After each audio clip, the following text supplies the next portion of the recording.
Ibihe byiza nshuti bakunzi ba Talk Rwanda, nyuma natwe ngano dukora umunsi ku munsi bigaruka ku makuru na documentaire mu ngeri zigiye zitandukanye.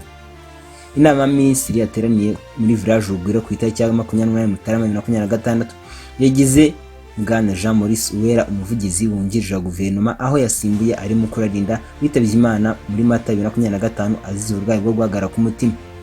Muri Mutarama 2025 nibwo Uwera Maurice wamenyekanye nk'umunyamakuru w'ikigo cy'itangazamakuru RBA, by'umwihariko mu kiganiro Aramutse Rwanda n'amakuru ya televiziyo Rwanda byavuzwe ko yahaye akazi ku kuyobora ikinyamakuru cya SKFM. Uretse kuba kandi yari umuyobozi w'iradiyo ya SKFM, Uwera Maurice yakoraga n'ikiganiro cya mu gitondo cyagarukaga ku ngingo zigiye zitandukanye. Uwera Maurice amaze imyaka irenga 14 mu itangazamakuru n'itumanaho, ubu akaba yamaze kuba umuvugizi wungirije wa Guverinoma y'u Rwanda. Uwera Maurice kandi azrazwe cyane mu Rwanda kuko si yari umunyamakuru gusa, kuko yari umushyishyarugamba cyangwa se MC, ndetse akaba yarazwi cyane no mu bijyanye no kwamamaza. Si ibyo gusa, kuko Uwera Maurice azwi cyane kubera ko ni mu buzima busanzwe mukoranya kwigendera umuraperi Jay Polly.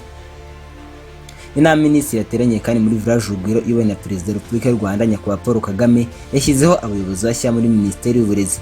Muri abo bahawe inshingano hakaba harimo Bwana Jean Damascene Nsengiyumva, akaba yagizwe Directeur General wa School of Health and Awareness. Hari kandi Madame Divine Kamana, akaba yagizwe Director of General of Corporate Service, ni mu gihe Bwana Gervais Mabano yagizwe umwanaliste mu mashuri y'incuke n'abanza. Ndetse wahawe inshingano undi muri Mineduc akaba ari Madame Divine Wineza wagizwe umuyobozi wa tekinike mu mashuri yisumbuye.